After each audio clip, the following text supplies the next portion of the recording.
Good evening, everybody, and welcome to the ANZCAR Cup Performance e-streaming and, of course, ANZCAR produced coverage of the Indianapolis race here in Indianapolis. The Brickyard, of course, home to the 500.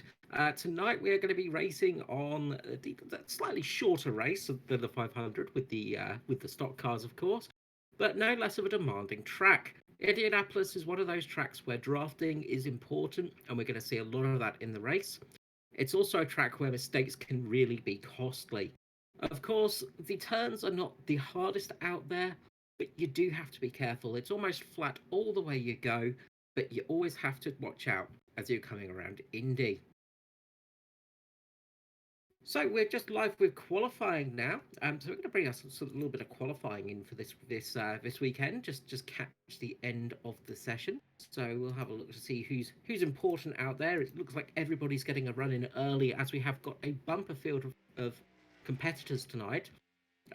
Where we may even get a few non-qualifiers for the race. So everybody's got to put in the hard work and actually qualify for this race. So we're with our championship leader Jason Martin at the moment, who's having a reasonably good lap as it is. He's going to be crossing the line very shortly, and we'll see what sort of time he's set. And he has gone top of the field, unsurprisingly for Jason Martin. Now, of course, sometimes the second lap can be the faster lap here at Indy. Of course, being a super speedway, you want to gain the speed as much as you're going around. So sometimes that first lap can be a little bit slower just because you haven't got completely up to speed. Indy being such a large track, almost 4 kilometers long, however, it does sometimes mean that you do have enough speed for that first run if you've got the tyre grip in there. But we do expect to see times to fall on these second laps. Josh Michelmore has managed to put it in second at the moment behind Jason Martin, and these two are going to be having a big battle tonight because whoever wins tonight's race could well be looking at getting themselves into the end of the chase results, with Jason Martin and Josh Michelmore being a couple of points between each other, only 11 points now between the two leaders. So Jason Martin has completed his second lap, and as expected, he has got on to pole position, while Josh Michelmore has fallen down the field a little bit. So it's fallen down a tiny bit. At the moment, we have Hamish Gallagher there in second. A great result for him, with Danny G in third behind him. A bit of a surprise look of speed there for Hamish Gallagher. He's been having a relatively good season, climbing his way up through the championship. But obviously he's had a good look of speed here tonight on the super speedway that is the Brickyard. We've now got a few more qualifiers going out. Just skipping around to see who's currently on those sort of fast laps. And we have Ryan Shelton now on his fast lap, so for 51 here. Ryan, relatively quick. Of course, this being his first lap, a little bit slower, but we'll see how much the pace changes on his second lap through.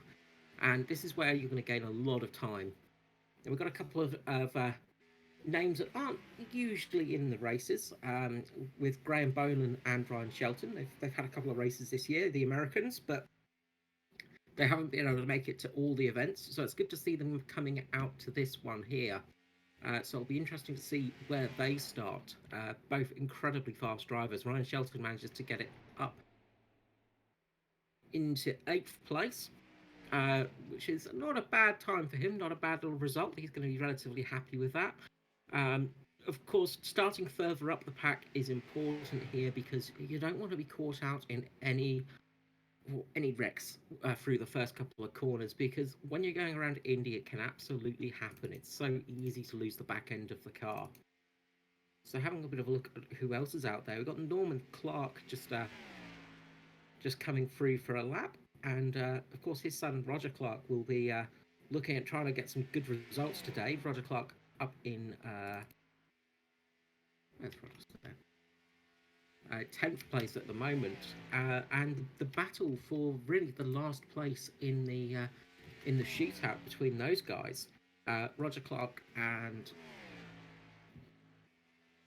Riley Curtis, of course, being in battle for the prized 13th spot. Um, could be looking bad as well for Chris Purnell, who's only a couple of points in front of those guys. There's only 8 points from Chris Purnell to Riley Curtis. And with Purnell being out this race due to illness, this could really affect his position in the chase. He might be looking at falling out of contention for the chase with this miss. Of course, there are the drop rounds still to come, so we have to wait for those before we can tally the final results. So almost everybody has gone out there at the moment. We've still got a couple of people sitting in pit lane, just waiting for that perfect qualifying cloud to come over, hoping to get a slightly cooler track possibly for their run. We are running very high track temperatures tonight of 40 degrees Celsius with a 23 degrees Celsius air temperature. So the track is going to be quite warm indeed tonight, and this can cause some problems for some of those drivers. But everybody's going to have to qualify tonight because there is a chance you're going to miss out on the race.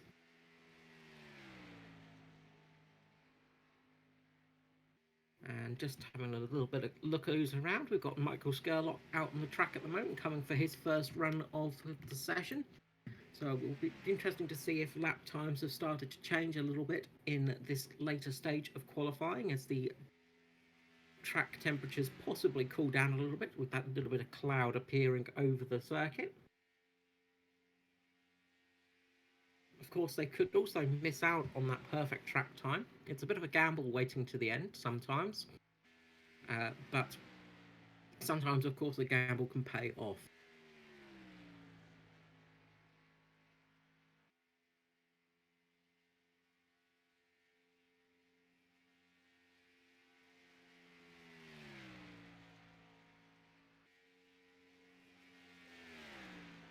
So Scarlock sets a very good competitive time there on his first run, so getting himself up to third position, only a couple of milliseconds off the front place. This could be a really good second run for Michael Skurlock right now.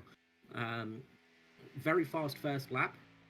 He was running at an average speed of 290, about 296, 295 sort of kilometers per hour. Very decent speed for that run. Matt Danson has also come out onto the track and set a very fast time as well. So it looks like just these guys holding off to the end stages of qualifying tonight. It's paying off for them. Possibly a slightly cooler track has just given them a chance to get a little bit more speed in there. And on his second run, Michael Skurlock has managed to get to third place. But will that last with Matt Danson out there in a hurry as well?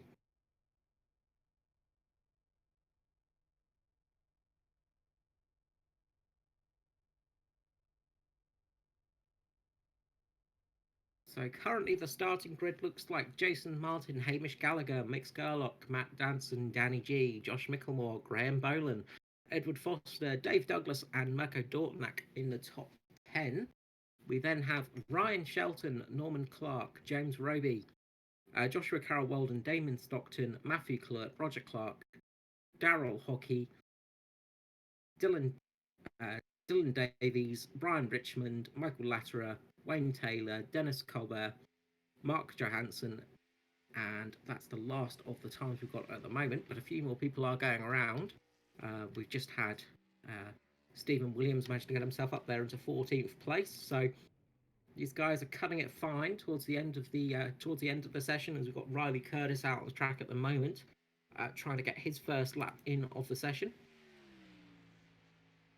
And he's going to want to get up there in qualifying because he's going to need to score some points today.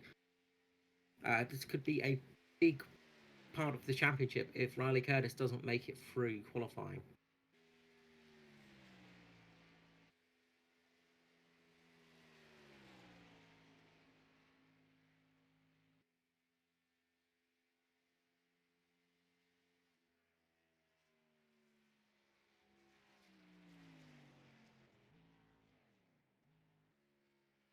And in the nick of time, Riley Curtis makes it through. So Riley Curtis does manage to qualify, 23rd position for himself. It does look like there's a couple of people that did not go out there for their qualifying laps, and they will miss out on the actual on the session. So we will be hopping to our race session next. So we will be playing a highlights package as we do that. So enjoy a little look at the last race out. Hello everybody and welcome to Darlington for our highlights package of the race there, number 16 of the season for the ANZCAR Cup title.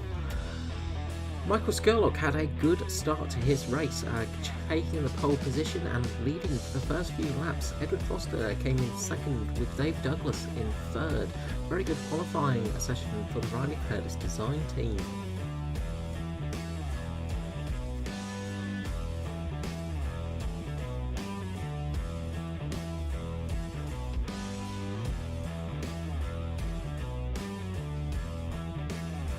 Things didn't go so well for James Roby, however, as he ended up going into the wall, but managed to keep the lights green on the track, so everybody was able to remain racing.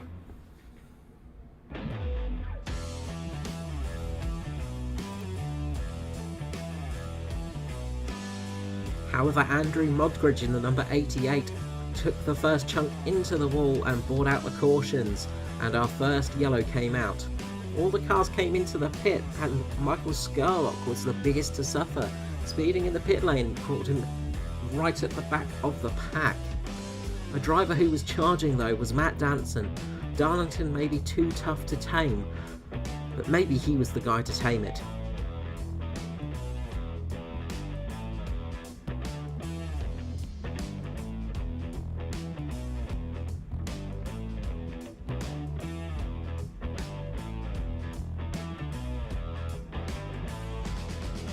Danson was battling his way through the pack, working his way through the field, carving up vast size of speed. A fantastic drive for Danson.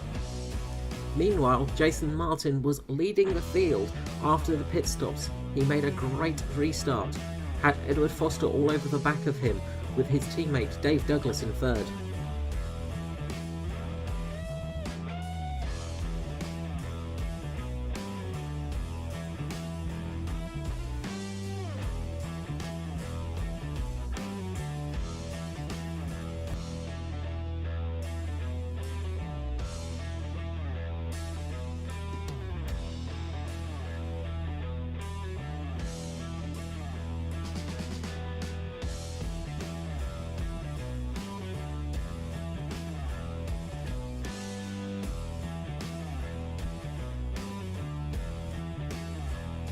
Roger Clark had a huge moment in the 09 going into the wall, just losing the car as he went through mid-corner, but he managed to put his foot on the throttle and stop the car rolling back into the paths of so many more.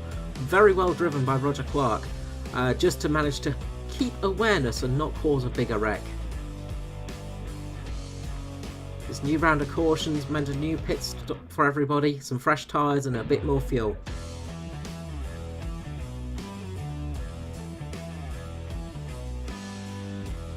Green again, and as usual Jason Martin pulls out a fantastic lead on this restart, but the battling was pretty hectic behind him. Michelmore and Dave Douglas having a fantastic job.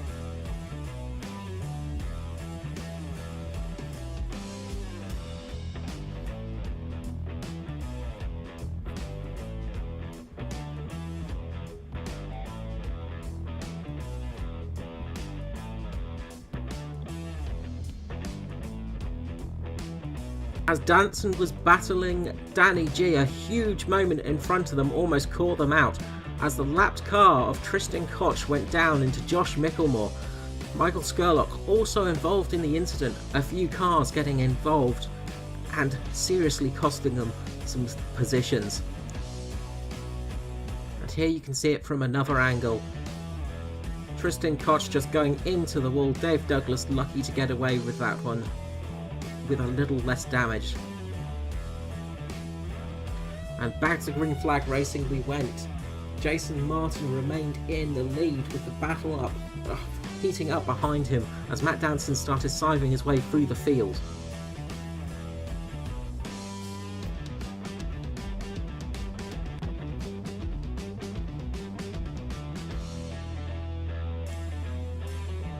Very lucky for Skurlock to miss his teammate there in the number 25, Aaron Wilton having a huge moment just going up into the wall.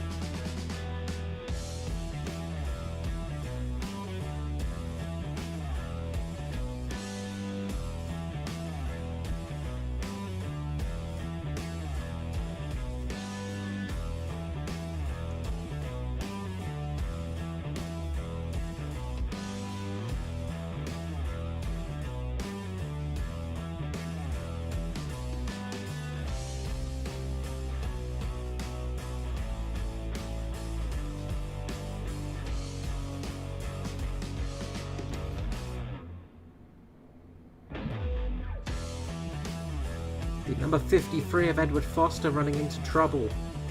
But the race for the front began to heat up as we had Danson and Martin once again in the lead.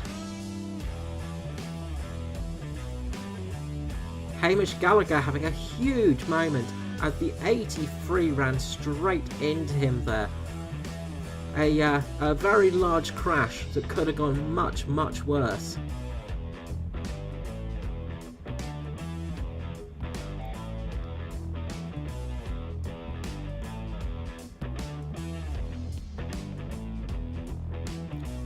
On lap 72 we were back to green.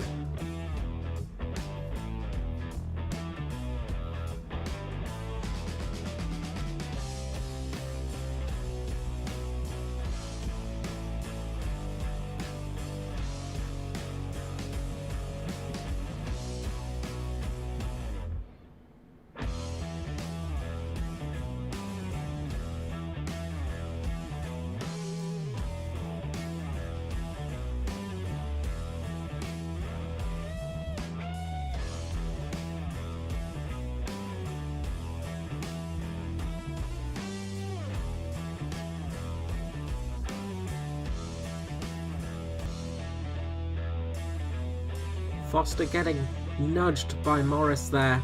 A huge incident taking Foster out of the race.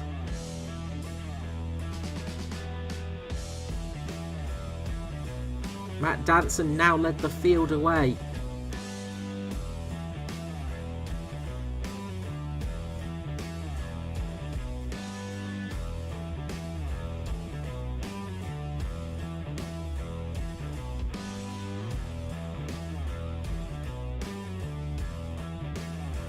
The 98 there just going down onto the flat, spinning the car around, and a huge incident. An unfortunate moment taking him out of the race. Dave Douglas clipping the wall a few laps later, causing him to have a spin. He managed to just about regain control, missing a few competitors.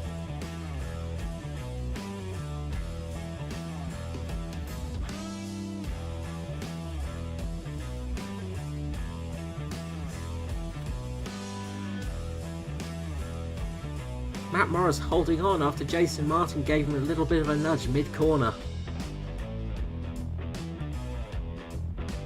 But Jason Martin soon made a rare mistake going into the wall. Dave Douglas found pit road a little bit harder to get into than he expected as the green flag pit stops begun. Our leader came into the pit stop, Matt Danson. On his way out, Danny G may have caught a brief stroke of luck, however. Even though he was coming out under green, the caution flag was soon going to be falling.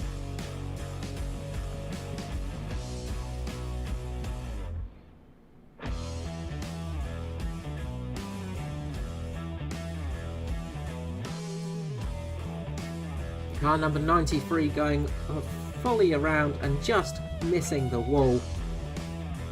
Once again we were under green with only 30 laps to go, or just under.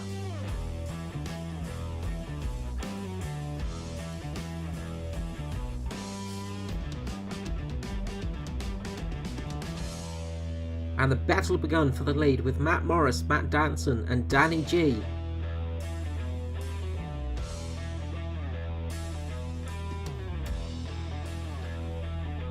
Very brave move from Matt Danson there, just shutting the door on Matt Morris.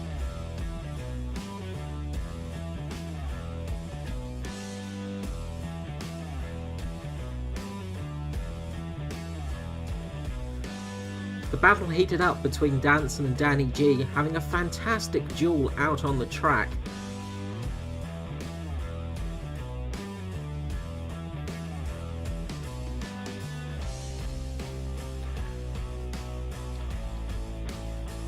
The battle continued on for many more laps, keeping an entertainment up the front of the field.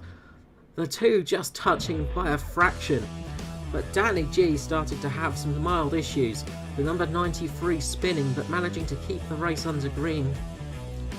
Danny G having some slight connectivity issues meant he reappeared almost inside of Danson's car. The two controlling it perfectly.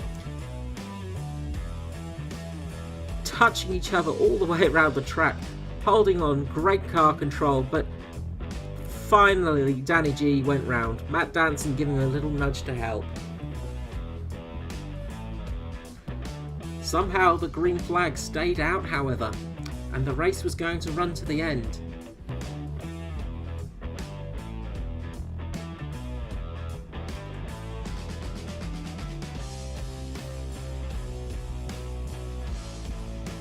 Josh Michelmore getting lucky to pass Hamish Gallagher.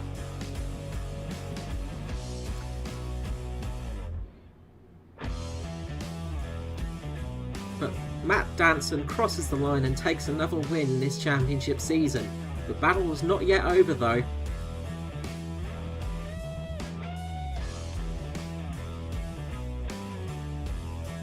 Ben Doherty taking a place from Matt Morris in the end. And here is your finishing order.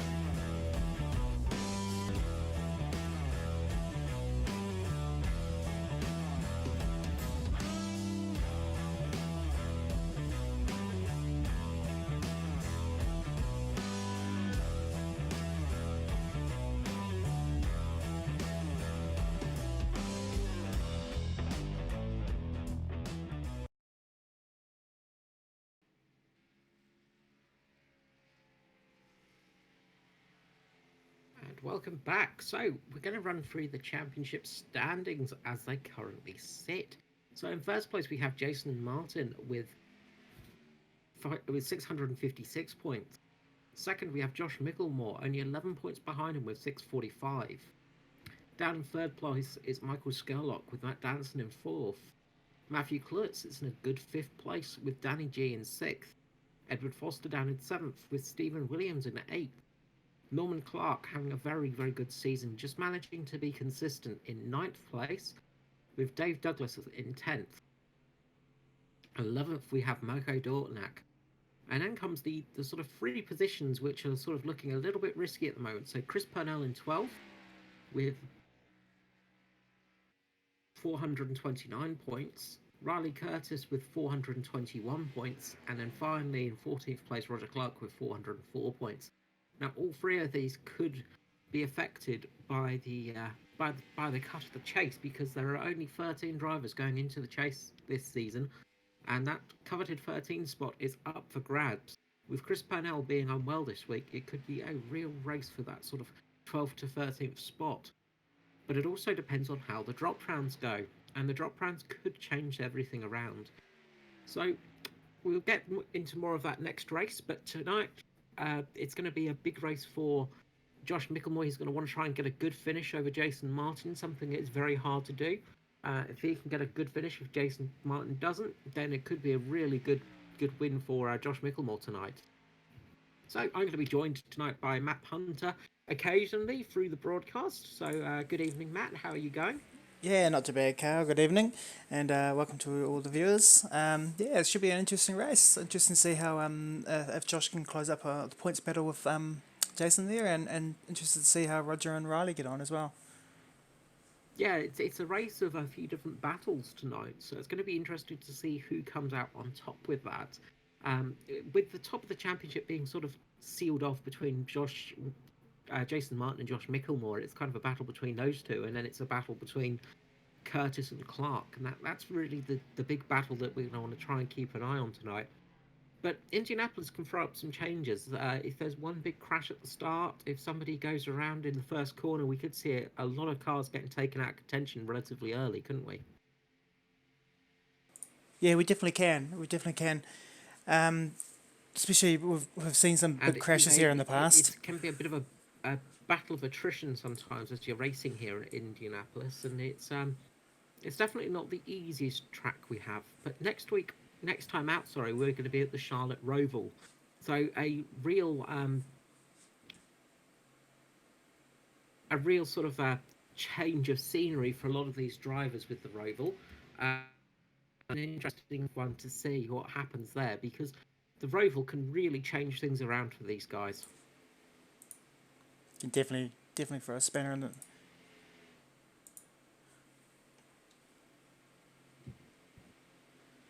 can So definitely we'll throw a be spinner in the works, that one, that's for sure. Sorry, I was just playing with my my microphone there and trying to get it all going. I'm not used to talking during broadcasts, so it's yeah, it's a bit to we've get used to.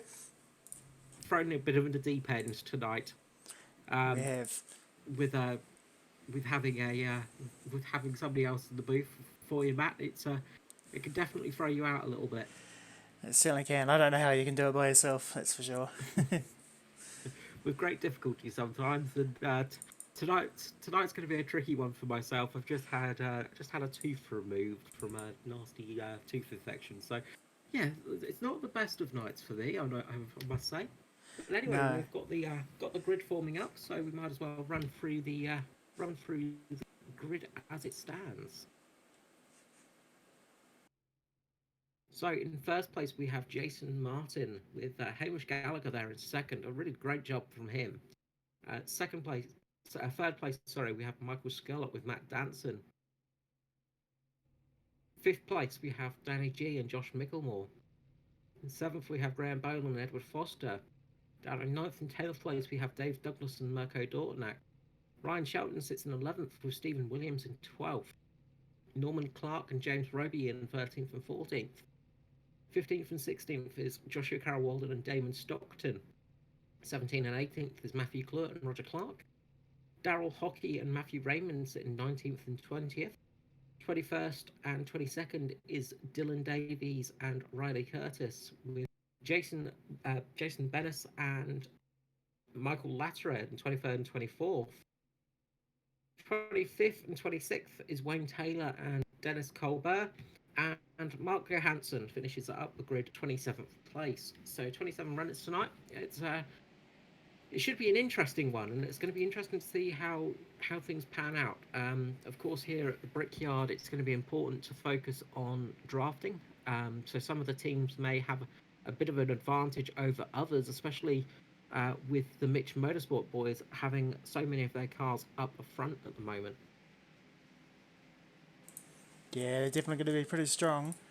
I think all three of them, especially on a track like this where the draft is important, I expect all three of them to pretty much line up and cruise around. And Jason's definitely very strong here as well. Yes, it can't be forgotten how strong Jason Martin is on a track like this. He is he sometimes is a sort of a class above people, and it's very frustrating when you're racing people like Jason Martin because they are just so quick, and it's so hard to find the reason for that speed. You almost look at them and you think, why can't I be as quick as that? I'm doing the exact same lines as him, and he just has that little bit of extra speed. But it's just that ability to carry the speed through the corners sometimes. So these pace car will be doing a sort of lap of honour, and then we'll be getting ready to go green.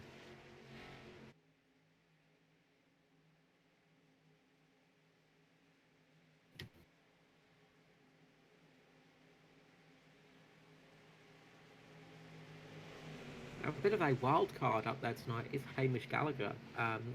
We've not had him up at the front of this season too much, so it'll be interesting to see how he does. Um, so he's going to be in for a bit of a blessing by hellfire. So safety car has gone in, and the green will be coming out any moment. And away we are. Green flag has dropped. Jason Martin gets a good launch from the rest of the field. Although everybody is managing to keep up to him, Hamish Gallagher has got a fairly decent drive through to the first corner, holding that outside line as Josh Michelmore tries to come between Skerlock and himself. But everybody's away safely, which is what we want to see. And the race is ready to start. So we are go for the race. As the cars come into turn number 3, almost 3 abreast as they come in. That sort of twin line is starting to form up. Of course, here at Indianapolis, you can run that high and low line relatively easily. But it's all about that drafting. It's getting into that right position to start drafting. And Michael Skerlock has managed to get himself up into the prime position of first place at the moment. He's managed to wrangle his way up there. Brilliant start from Skerlock.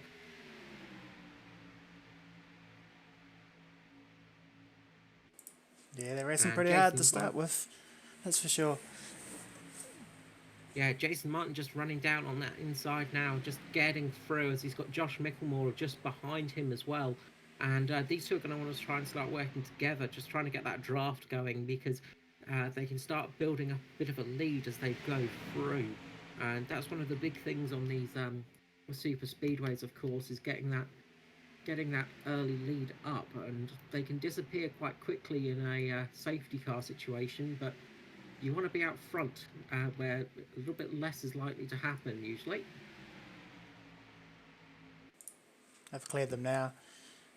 Oh, oh, Oh, looks and a like we've got a huge huge smash for Hamish crash. Gallagher, I think that wasn't no, sorry. A huge smash on the front straight. That has taken out almost That's the whole field there. that's Um, huge.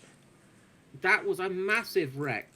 Uh, So that just started going with Michael Skurlock, I believe. So we'll just jump back and have a little bit of a look and see if we can find a replay. Yeah, sorry, it was Michael Skurlock, not Hamish Gallagher. Sorry, the two cars catching me out there, both black and white. So just going back to try and have a look at that one.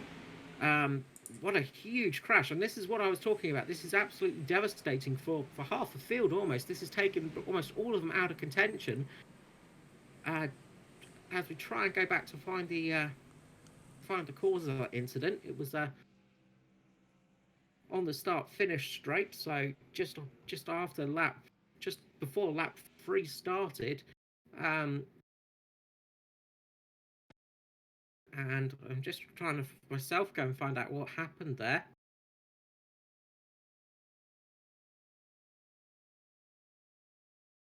Oh, so Skurlock just touched the wall and went into the side of the number 17 there.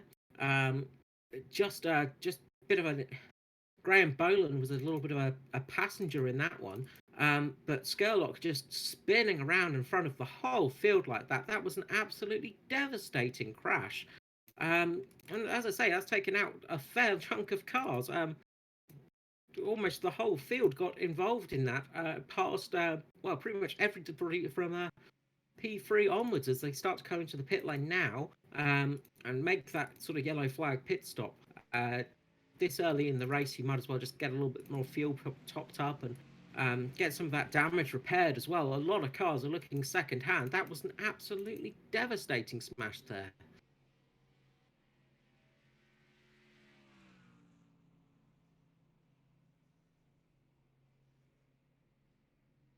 Just running through some of the field, one of the big casualties of that was Edward Foster. He had almost the whole front of his car ripped off. A fair few other guys out there with some significant damage on board their cars. A few people have already just headed out of the session just because of that incident. Not what we want to see on this early in a race, of course. Um, that is really going to change things up, and yeah, that was an absolutely devastating crash. Danny G, a fair amount of damage to himself as well. The whole of his bonnet is missing. So that's going to be some serious repair work for him for that car. Um, it seems like a few people did manage to get away with no damage, but really, it's only a handful of cars. Around 8 cars managed to get through that without any damage. It seems. What we might do while we're just waiting for the caution car, I might just try and go back and watch that replay again and just try and get some different views. Yeah, I think that's a wise decision because it was uh, it's just on the start of lap three there, and you can just see the sheer amount of carnage behind these guys. Um, what an absolute awful wreck. Yeah, almost everybody involved in that, and this is the exact thing I was saying could happen on these super speedways. Is it takes one person to go around at the front of the field like this, and well, effectively your race can be over through no fault of your own. Um, We do have a bit of a yeah, history of big crashes here, this track as well. I seem to remember a huge truck crash that was about 20 trucks in it. yes, it's one of those things, and these super speedways they can sort of breed these sort of accidents. This one was just purely that, an accident. If we can get back and actually watch the incident from Scarlock's view, because he just touched the wall just very, very slightly, and there was hardly any impact in it at all, and he just bounced off into the side of the car, into the side of one of the cars next to him, um, and that basically just tore the whole field down. Graham Boland, he just bounced into the side of, and one of the big things with a track like Indianapolis is it's a very, very enclosed track. It's almost like a super speedway that's a road course, because the the barriers are so narrow. The track is so narrow. It's so easy to go around, and if one car goes around on the straight like that, especially so high up in the field, it's going to cause everybody else to go into them, and that's exactly what happened there. Um, just a devastating race for so many of the drivers.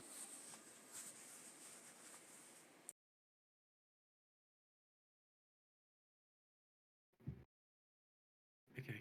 Um, so yeah, it was a purely devastating crash there, and yeah, I think if we can jump back and see sort of seeing what happened there, it was a tricky one. But we're now back to green flag conditions. Ryan Shelton is in the lead with Norman Clark and Wayne Taylor up there, and we've got another spin as we come through turn number 3. Luckily, most people have avoided it, but there is another big crash involving the car number 18. Oh, what an absolute terrible event for the race today. Damon Stockton just getting involved in that one. We'll try and go back and see what happened there. Just as they come into turn number 2, Josh Michelmore just makes contact with the back of Stockton, spinning him around, and that sent him into the path of a couple of other cars. Number 47 of Dennis Colbert there, a bit of an innocent passenger in that crash. Nowhere he could go there. What an absolute, what a terrible start to this race. This is almost unprecedented. This is a very tricky start to the race. Back under yellow flags again, back under the caution flag again for this one, because, well, obviously it's a few cars have been involved in that incident as well. This has given Ryan Stockton a good chance to lead a few laps, though. So I imagine he's not going to be too displeased with that. But I guess one thing it does do is it allows a few cars to get some repairs done, maybe, and get back to racing. But I think one of the cars that has been taken out of this race is Roger Clark. So that's going to be an absolute devastating thing for him for his chances of the chase. Um,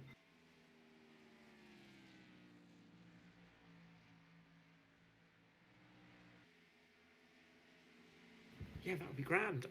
Yeah, what an yes, we'll grab a new contender into the booth. So Aaron Wilton will be joining us for the rest of this evening. Good evening, Aaron Wilton. Hey, how's it going, fellas? Yeah, good, thank you. I assume you've been watching the start of this race, Aaron. Yeah, I've just tuned in. I got into the session a bit late and didn't get to put in a quali lap, so I'm just spectating this one. Yeah, it's been a bit of a hard race so far for pretty much the whole field. With with two very early crashes. The first one with Michael Skurlock, of course, going round on the front straight, and then that second crash on the restart with Damon Stockton getting involved. We've got half the field out there that are already very battle damaged. So looks like it's going to be a bit of a tough race tonight out there. Yeah, this track always puts up a bit of a challenge. It's one of those tracks where everyone wants to go fast. You can hold it flat and get sucked up into those walls, and it's pretty easy to get loose. So I reckon it's going to be one of those races where survival's going to be the key to winning this one. Yeah, and it is going to be a thing of survival tonight, because already we've lost almost half our field. We've got people a lap down already, from Stephen Williams onwards, that are a lap down. We've got a few people that have already pulled out of this race just from the sheer amount of damage they've got on their cars.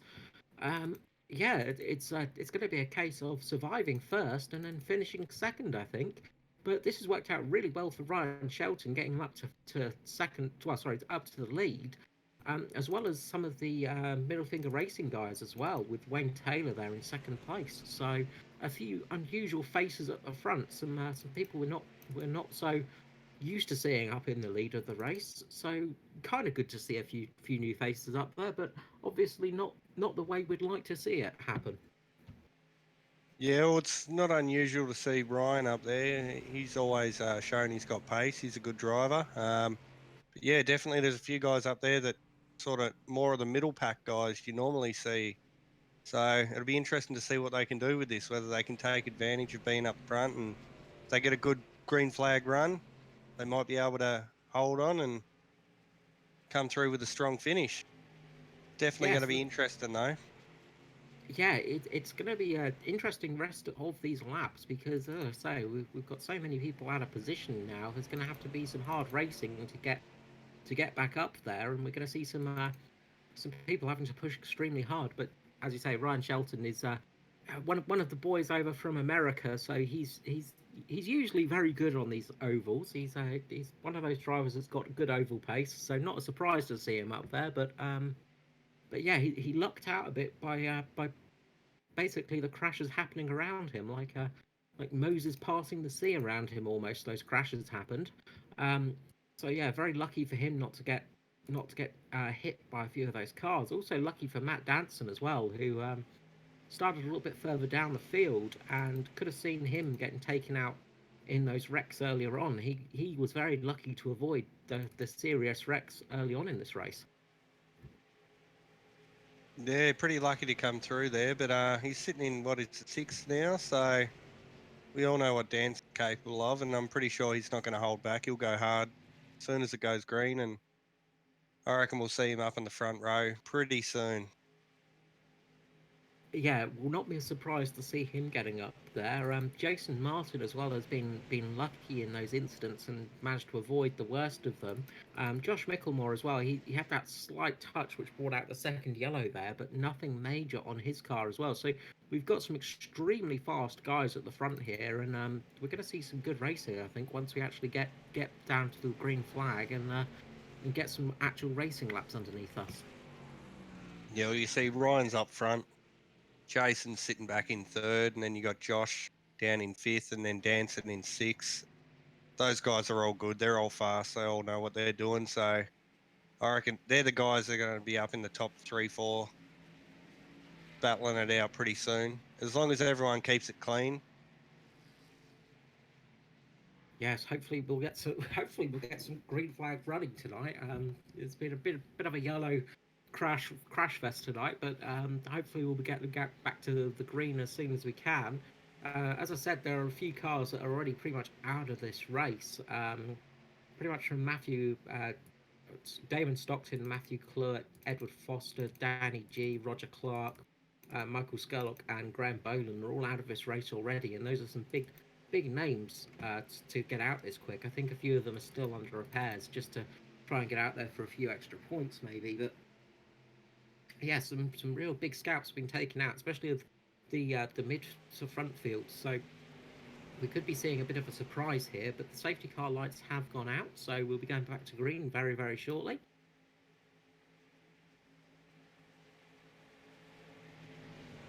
Yeah, should be an interesting start to see what happens here, because we've got Ryan up there in the front. And as I've mentioned, there's a few guys around him that are pretty experienced guys, but then there's a few guys around in that top 10 that are probably not used to running this far up the front of the field this early on in a race, so should be interesting. Yes, and of course it can really catch you out on a restart when you're not that confident or not that used to running this high up. Sometimes it's just can throw you out a little bit as the safety car ducks in. We'll be going back to green very shortly, and away we go. And a good start from Ryan Shelton, as not that unexpectedly, Ryan Shelton gets a good launch there. Um, and looks like Jason Martin and Josh Michelmore are going to try and work together to get the draft running, with Matt Danson behind them. So they're going to want to try and get that draft working to get themselves up there and start catching Ryan Shelton, who's just managed to get a little bit of a lead. Yeah, it looks like these guys are going to go into single file, which is a smart thing to do considering what's been happening. Yeah, it's very difficult running side by side on these tracks, and it's a skill that is underappreciated in a lot of racing series. Unfortunately, you don't realize how hard it is until you actually have to do it. Running side by side in this close formation, it's an incredibly tricky thing to do, and it takes a lot of skill. It's something that a few people it is a very hard skill to master, of course. And it can take a while to get there, especially for people that aren't that used to racing in a pack like this.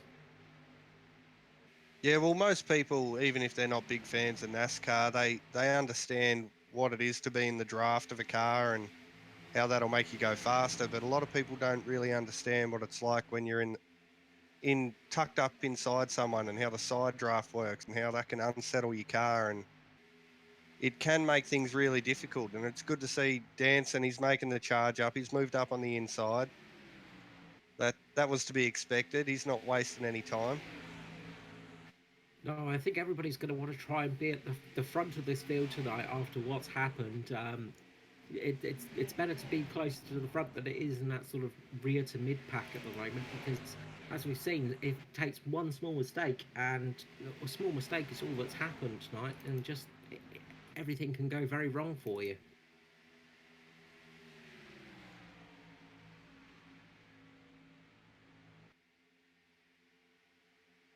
Danson's closing up nicely. It's not going to be long, and he's going to be putting some moves on this fella up in front of him.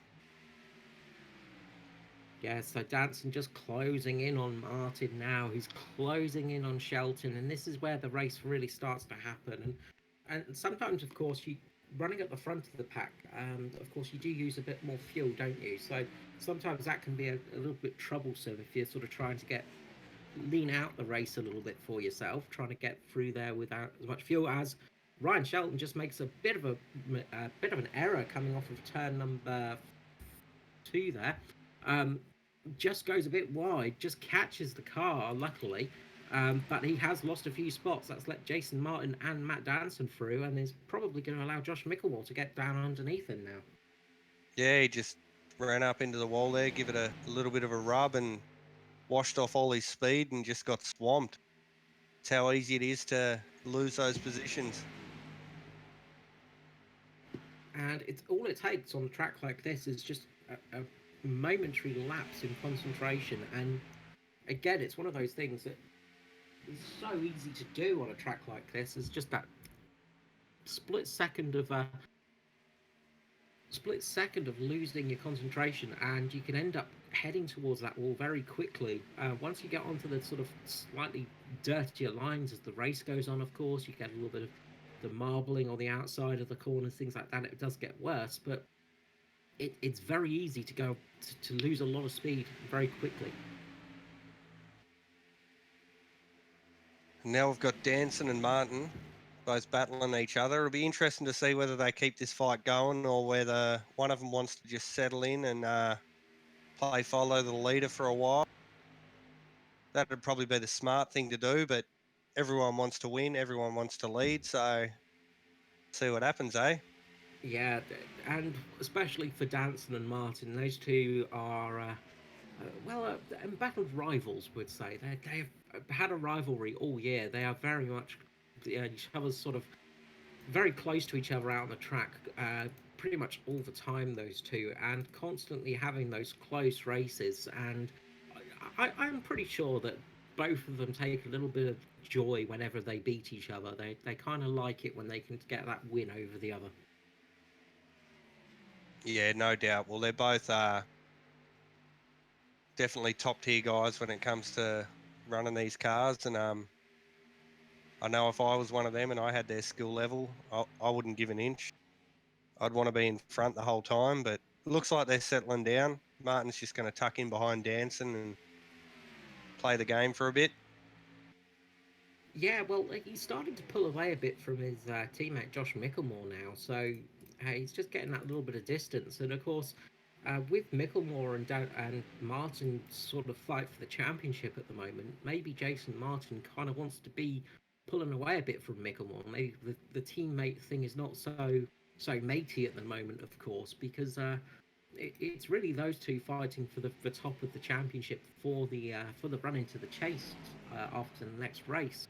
So Josh Michelmore is the only guy that can really punish Jason Martin if he has a poor finish at the moment. So maybe Jason is just trying to work with somebody else than his teammate.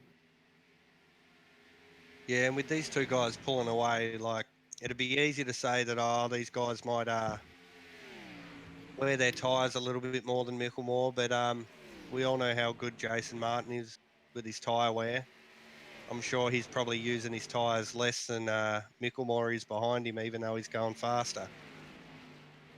Yes, Martin and Danson both have this annoying ability just to sort of gain tyre life on their tyres as they make a run rather than lose it. It is a fantastic skill, and it's something that some of the best drivers can do.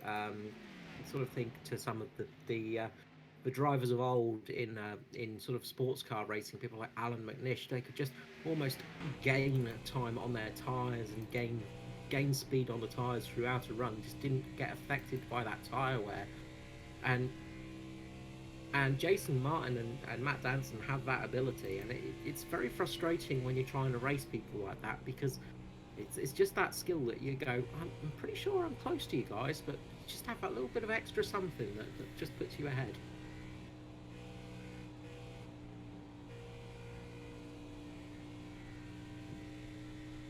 So just on board Jason Martin right now, and you can just see how smooth he is on that wheel, and that's one of the things that really makes the difference for people like Jason and Matt Danson. It's just smoothness on the wheel, just nice easy turns into the corner. It's almost like a lazy sort of style. It just as you turn the wheel, you're not really pushing it and pulling it, you're not turning it at extremely fast rates, you're just gently moving it side to side.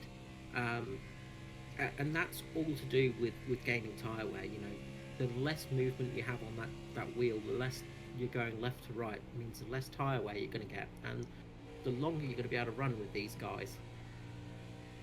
Yeah, well, you hear the term thrown around a fair bit about overdriving a car, and you probably think, how do you overdrive a car when you're only turning left and you're going flat out? Well, it is easy to overdrive a NASCAR, and Jason's onboard shot just then is a perfect example of how to not overdrive a car. Those smooth, slow, controlled, precise steering inputs, that's how you save your tyres.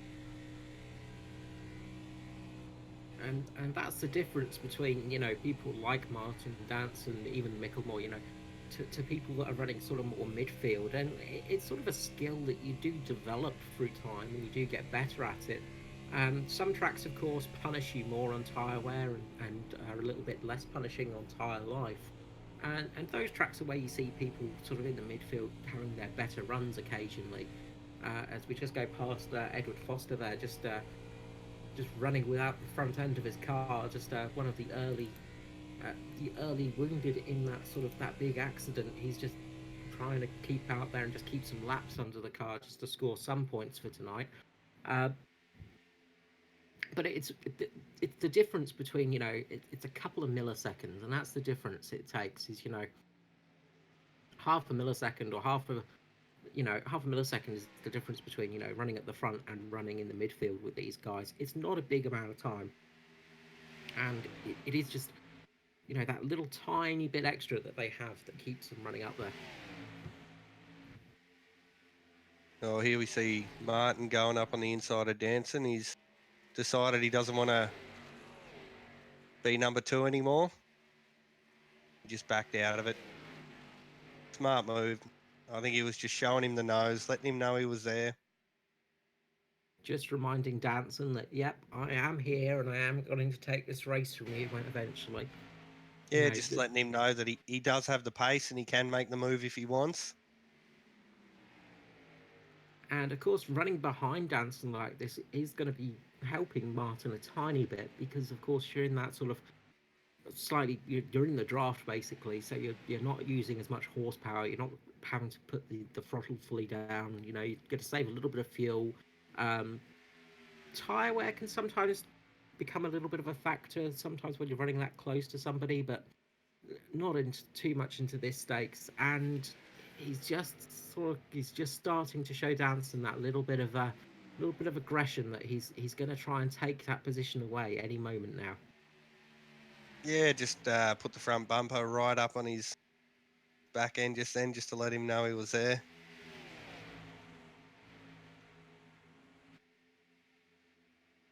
And just having a little bit look further down the field, it's sort of everybody's racing relatively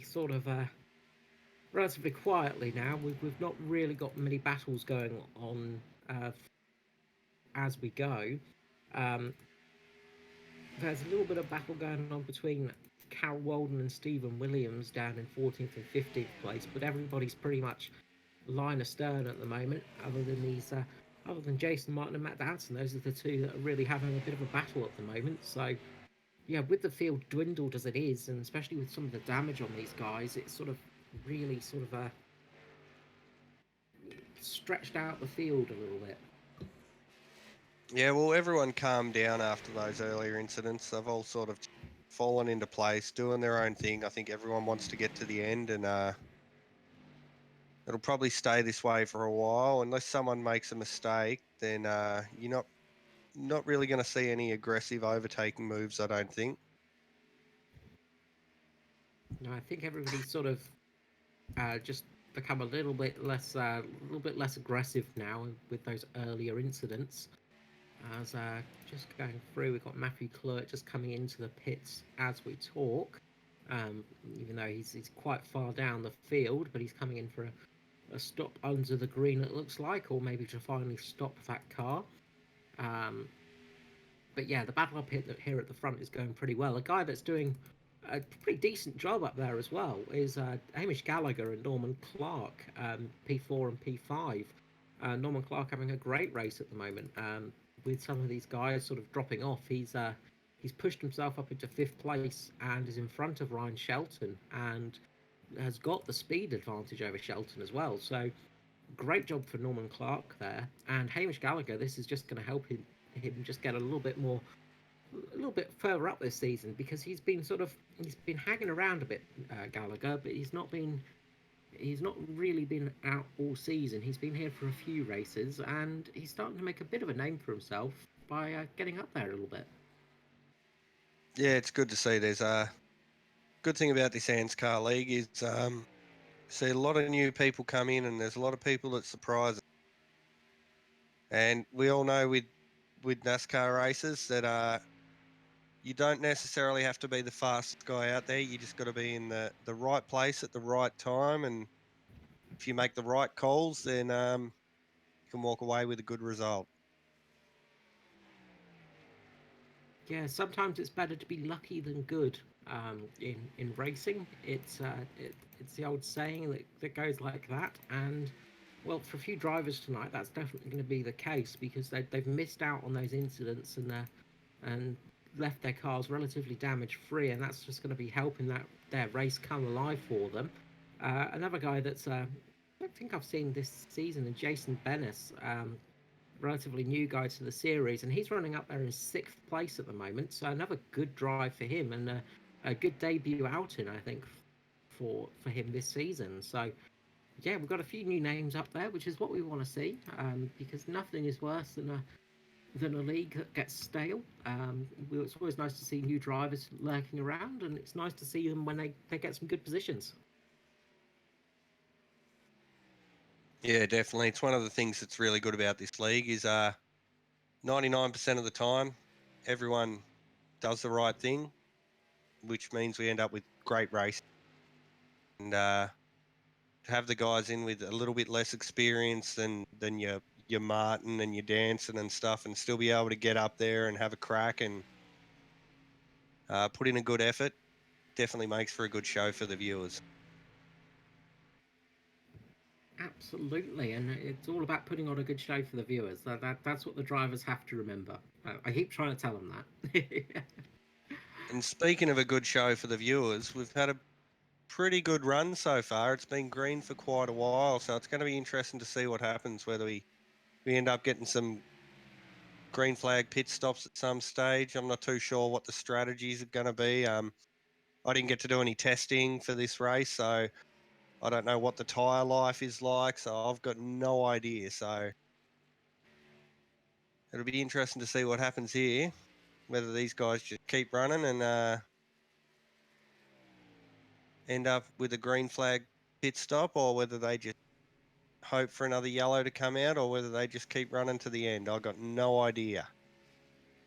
Yeah, from what I've been told from a couple of the drivers, is it's a little bit difficult out there after about 3 or 4 laps on green flag running. When you're in the draft, you do start losing a bit of time on these tires, and the car does drop off a fair bit. So apparently, after about 3 or 4 laps of running, you do start to have that problem. So we could see some people just coming in a little bit early. Maybe we got Ryan Shelton in the pits now for the first of the real green flag stoppers.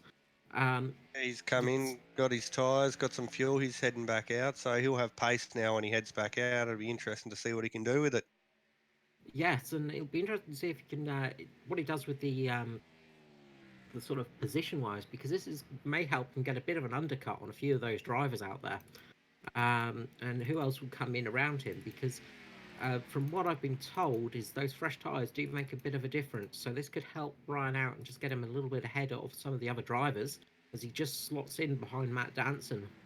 So we'll be able to see the pace of these new tyres compared to the old ones pretty much straight away, as Ryan Shelton will just come flying past the leaders anytime soon. And as we say that, Ryan Shelton's just ducking down the inside of Matt Danson and absolutely flying past him.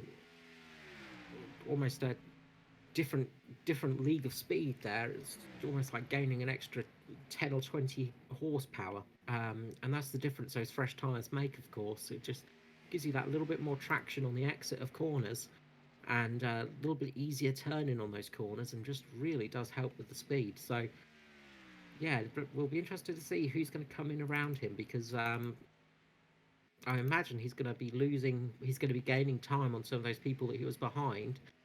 So people like Hamish Gallagher and Norman Clark are going to have to really watch out, because Ryan Shelton could make a big jump here up until about fourth or third place, depending on how long these guys stay out. Yeah, well, he just drove past Danson like he was standing still. So that goes to show how much difference the new tyres can make. And if he puts his foot down, puts in a couple of good laps, he'll definitely make a gain on the leaders and move himself up. Be interesting to see whether the other guys come into the pits now, whether they follow him in or whether they stay out. Well, the other thing, of course, is trying to stay out and make it to the end of the race on the set of tyres, because pitting earlier means you're going to have to run a little bit longer on these tyres to the end of the race. We're only on lap 32, so we've still got a fair few laps to go tonight. So 80 lap race to remember. So we've still got a fair amount of racing laps to go. So if you can make the car last until maybe lap 40, if you've got that ability, then you're splitting the race into a race of two halves only. And maybe a couple of the drivers are going to try and do that just so they only have to do the one pit stop.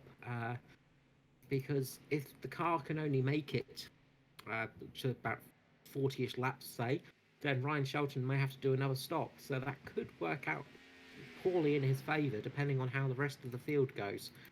But we are seeing a few other drivers coming in for their stops now, and a few people sort of shuffling around a little bit. And of course, those earlier caution sort of periods did help out a little bit, because everybody's on slightly newer tyres than they would have been if they'd been going through the start of the race. And Matt Danson has just come in, so Matt Danson has come in as well. So we've got Matt Danson, our race leader, in.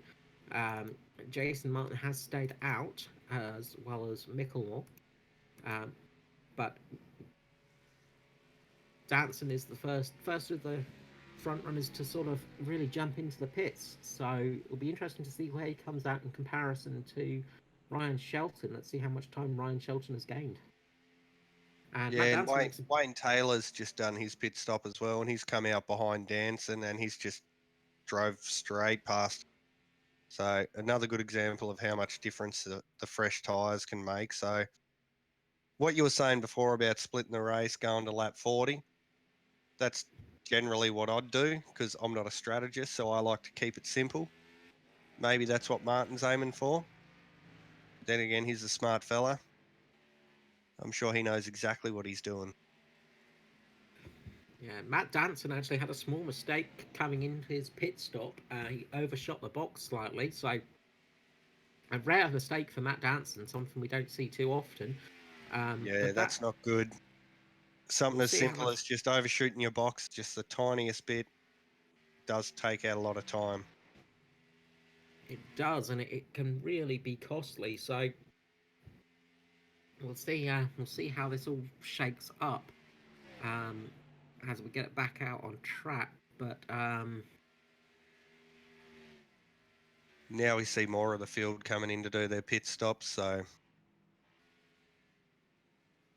yes, and Ryan Shelton has managed to get a position on Matt Danson. So, yeah, he's managed to gain himself a fair few spots with his earlier pit stop. But now, of course, he's on those tyres that are a few laps older, which is going to make his car a little bit slower than Matt Danson behind him. So, he's going to gain some positions for sure.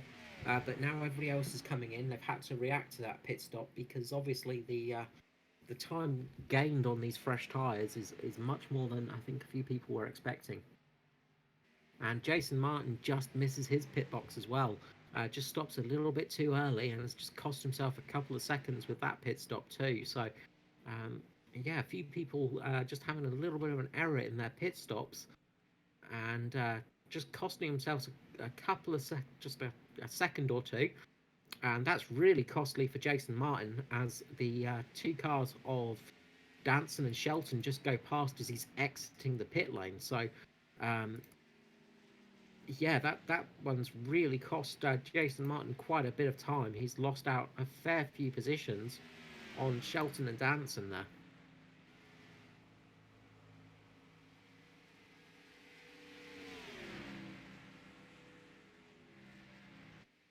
yeah, this is where you see the strategy really coming into it. Whether you pit one lap before the guy you're fighting or one lap after, they're the calls that can make a big difference. And obviously, hasn't worked out well for Martin. No, it's cost Martin a little bit there. And Jason Bennis is he's still out at the moment, and he made a stop on the second caution. He stopped relatively early, so he's on relatively um, he's a couple of laps fresher than other people out there. So he's still on some. He's still got a couple of laps in the car if it's fuel sensitive or tire sensitivity, depending on which one it is. But this kind of strategy of just staying out as long as you can pay off for a person if the caution flag drops. So he'll be praying for a caution flag right now because that could really make his race. Yeah, and he'd be absolutely loving this. He started 23rd on the grid. Now he's running Yep. out front. So obviously he's going to be slow to the guys coming up on new tyres, but he's out front now and we're talking about him, so he'd be loving it. Yep, and look, if you can get some exposure, that's always the best thing you can do. And look, running first, he's going to get himself a bonus point for leading a lap, of course, things like that, and get himself some e- exposure as well for this race. Dave Douglas is currently in second as well, and Dave Douglas is a bit of a wily driver. He's usually up in the top 10 there or thereabouts, and unsurprising to see Dave Douglas up there. It's typical place for him. Riley Curtis seems to be having a relatively good run now. He did get caught up in a little bit of that earlier incident, but he's currently running up there in fourth position at the moment, which is a good gain for him. As he started way down the order in 22nd place. So he's having a good run at the moment as well, and he's going to be wanting to get that caution flag out. If that caution comes out, it could work out great for Riley. But he's also thinking about the chase, of course, because he could well get into the chase with a good finish here tonight. This could be the difference between making it into the chase or not making it into the chase. Yeah, there's definitely a few guys out there that would be driving around just praying for that caution flag to come out, because if it does come out, it'll be interesting, because a lot of the guys that have taken fresh tyres, they're still not brand new tyres now, so they'd have to make the call on whether they go in and get fresh tyres, and that's going to cost spots. And yeah, so Well, of if the course, we've hit caution that. does come out, this could get real tricky for a few guys. Yeah, it can really put the pressure on a few people. And now, of course, we've hit that magical lap number 40 as well. So the longest run we've got out there at the moment would have been Joshua Carroll Walden, who's on 32 laps. Dave Douglas is on 32 laps as well, and he's just coming into the pits as we speak. Um, so a few of these guys are pitting now. So um, looks to be about 32, 33 laps that most people are sort of making it out here for the sort of stint length. But of So course, this, if you get a good stop now, it's going to help you out because there's less than half the race to go now. So it means one less stop for possibly for the rest of the race. So be interesting to see what happens from here on out.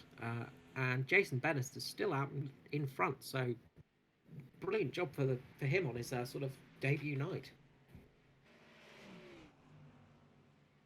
yeah, he's doing well, just driving safe and doing his thing, getting around, not making mistakes. So not too sure what the timing screen's saying, but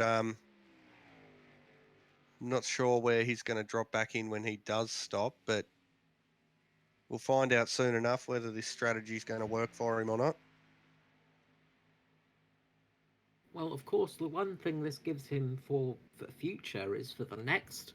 If of course these guys are only able to do about 33 laps in a run, but for the next 30 odd laps, he's going to be able to stay out there a bit longer than everybody else, which means he might get lucky for a caution. Um, so we'll have to wait and see how he goes. But he's coming into pit lane now, um, so he's finally pitting after 20. Sorry, after 33 laps on these tyres. So a good run from Jason Bennis. He's of course going to lose a fair few spots now, but he's going to be on much fresher tyres. Come the next round of stops, because of course people like Matt Danson now have done almost 10 laps on these tyres. So the sort of speed of the tyres are going to be almost gone. So can you remember the difference between when Danson and Martin pitted? How many laps in between there was? So Jason Martin pitted 2 laps later. So yeah, 2 laps between Matt Danson and Jason Martin. Um, and there's a fair bit of time lost between those two because obviously Matt Danson Jason Martin was right on Matt Danson's tail. He's lost almost 2.5 seconds from Matt Danson in those pit stops. Yeah, that's why I was asking, because there is a considerable gap between the two. So Danson's played his cards well. He's out in front, and he's got a nice big gap over Martin. So everything seems to be going to plan for him. Yes, and it's worked out relatively well for Ryan Shelton as well because he's got his way up. He's made his way up to fifth position.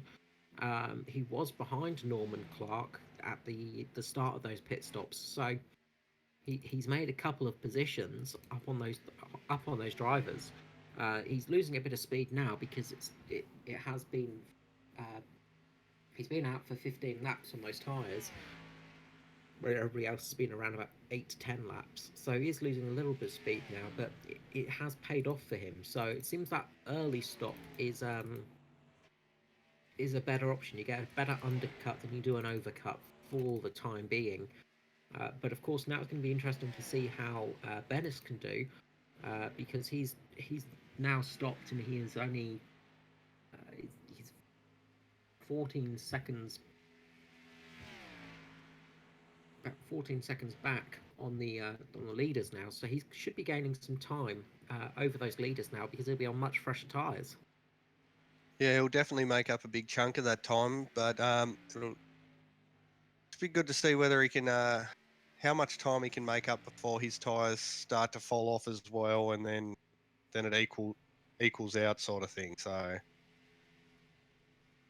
Yes, because of course, when the tyres start falling away, that's the greatest equaliser, and it does seem that the tyres are falling away relatively quickly. The sort of lap times are dropping after about 3 or 4 laps on these tyres, so the the pure speed on them is starting to go away a bit quicker on them tonight, it seems, and I imagine that has a lot to do with the track temperature being so high. Of course, that never helps tyres with their longevity. Um, Although it has gone down a little bit since we had qualifying, so it's down to 33 degrees now. So that's probably going to make the tyre wear a little bit easier for these drivers. It won't be nearly as bad as it would have been earlier on in this race. Um, but yeah, it's going to be a race now to the next set of stops, of course, or if we get another caution out. Um, but yeah, I everybody's setting. probably shouldn't say it, but I actually wouldn't mind seeing a caution, because it would be interesting to see the field all bunch back up and see them all go at it again, because right now everyone's sort of running their own race and they're all spread out and they're doing their own thing. But it'd be great to see some more side by side action, I reckon. Yes, well, that's it. Is everybody has spread out quite a bit. Nobody's running too close to each other at the moment. Um, I'd say some of the closest racing we've got is down Dylan Davis and Joshua Carroll Walden, um, down there in 13th and 14th place. Sorry, 12th and 13th places. But Dylan Davis having quite a lot of damage on his car, so struggling a fair bit out there. Um, but that's sort of it. It's down with the drivers who got some of the who were sort of caught up earlier on in those wrecks. They've sort of been struggling out there. Riley Curtis down in 14th place. I imagine he's going to make up a few more spots, but again, he's struggling out there with a fairly second-hand looking car. So a little bit of a caution flag out, sort of in the near future, would bring everybody back together and bring us for some interesting racing as we go. Yeah, well, you see Jason Martin and Matt Danson, even with that the few laps difference in their pit stops, they're both basically running the exact same lap times. So unless Jason can get in behind someone and kind of catch a bit of a draft, I don't see him catching up to Danson anytime soon. No, I think you're going to be right there. There's not going to be much chance of catching up to Danson unless he makes a bit of a mistake, um, which is something we're not likely to see from Danson. He's very good at not making mistakes, and seeing he's made one already tonight, I don't think we'll see a second one in this race. But they're sort of keeping similar lap times, but of course. This could all change if that caution flag comes out or in the next round of green flag pit stops, because from the look of things, everybody's going to need to make at least one more stop before this race ends. So it's just going to be dependent on who blinks first in that respect, because as we've seen, the undercut can be quite powerful here tonight. Yeah, definitely. And as we were just saying, Danson and Martin's lap times were pretty much spot on with each other. I noticed that I was looking at their laps, probably the last 3 or 4 laps, and they were pretty much within a tenth of each other. And then looks like Danson dropped nearly 4 tenths on that last lap. So I didn't see him make a mistake, so I don't know what happened there. But Martin definitely reeled in a few tenths on him. Yeah, the race is not over until the fat lady sings, of course. Of course, there was a little bit of lap traffic. I think it was Dave Douglas just getting lapped by those two guys, so maybe that just caused a little bit of a drop off. But looking at the lap times as they stand, really the fastest guy out there at the moment is Jason Bennis.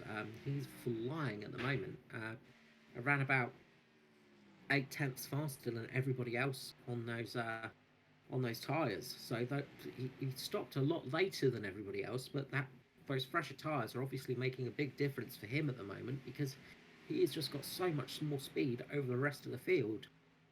He's setting around about 21.2s while everybody else is setting 51.2s, while everybody else is setting about 52.3s. So um, he is much faster than everybody else at the moment. So he's got some serious pace in that car.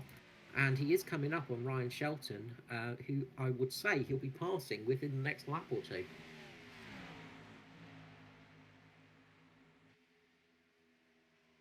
Yeah, it definitely looks that way. He's got the pace and he's definitely coming up on his bumper right now. So looks like he's just putting himself in the prime spot, ready to make a move.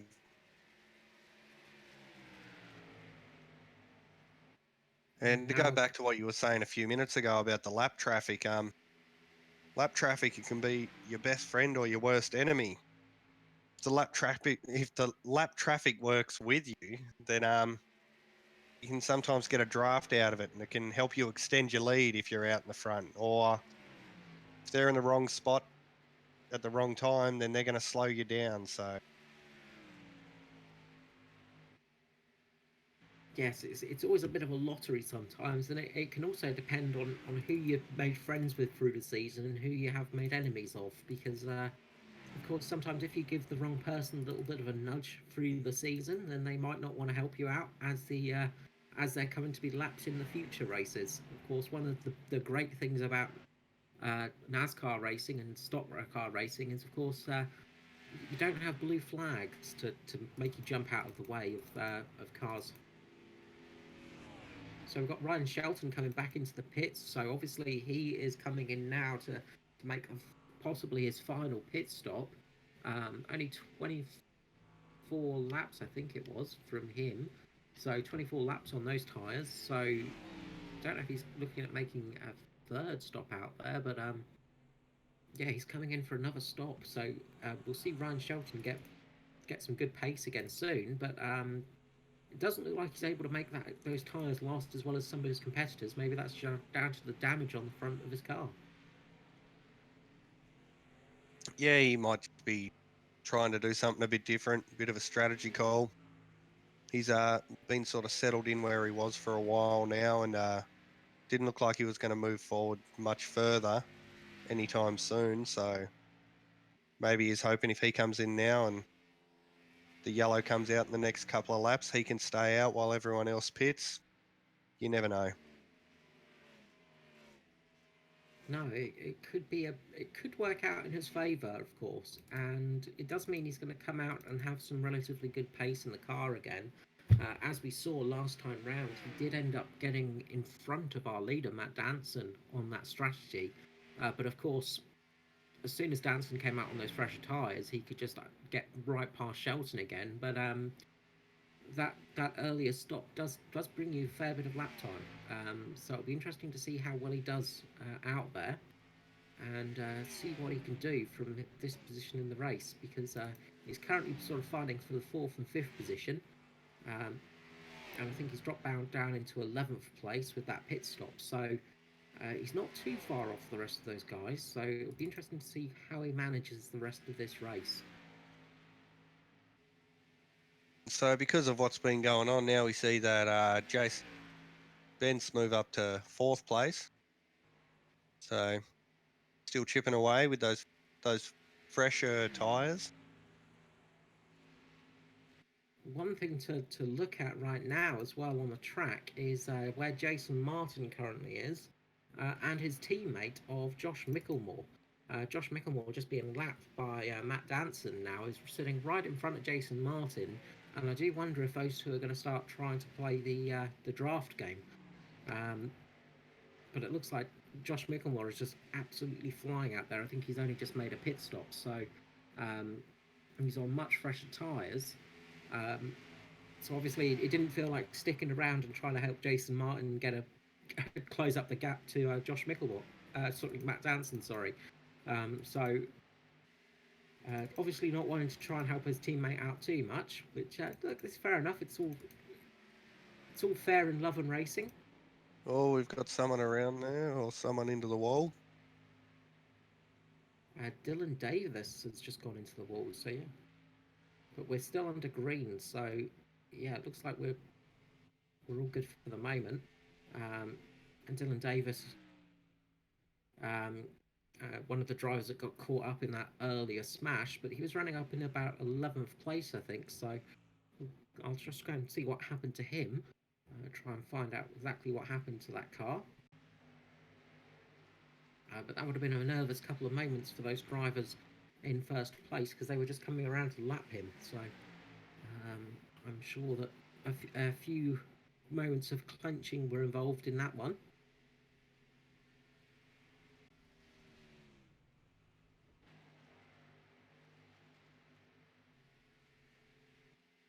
We can see now that Martin has closed that gap to Danson considerably.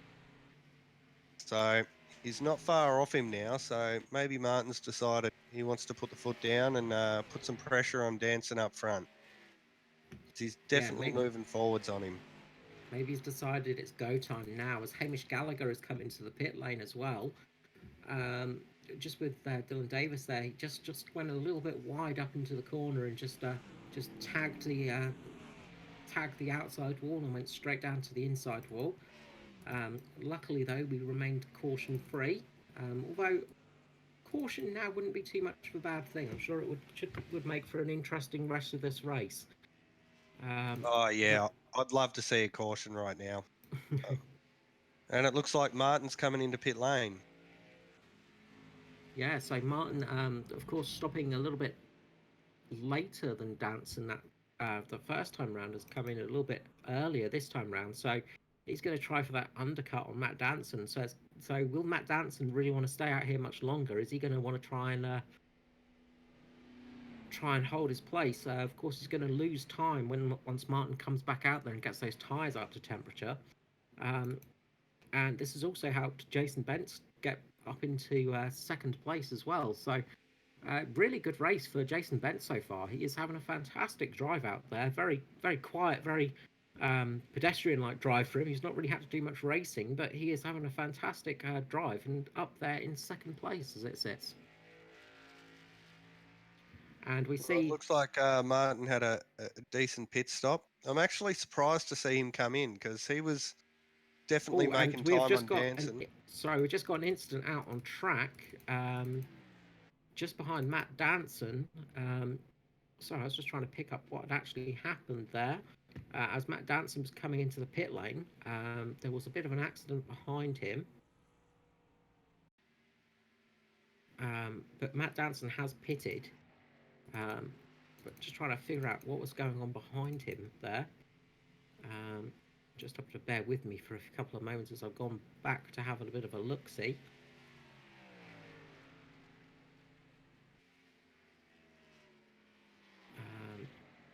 But I think it was Mark Johansson who may have spun it. Just make sure that was the case.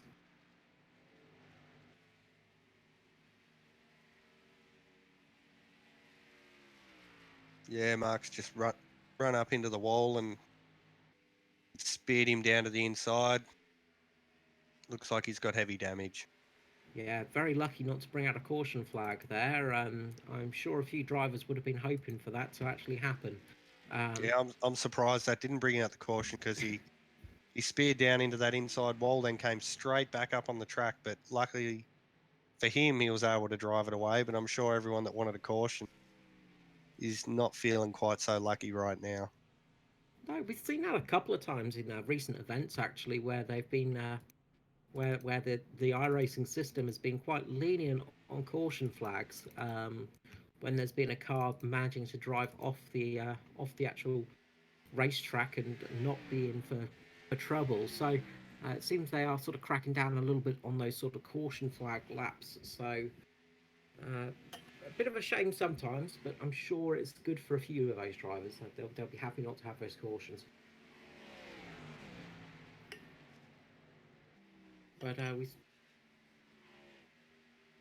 so yeah, Jason Martin has managed to get ahead of Matt Danson with that earlier pit stop.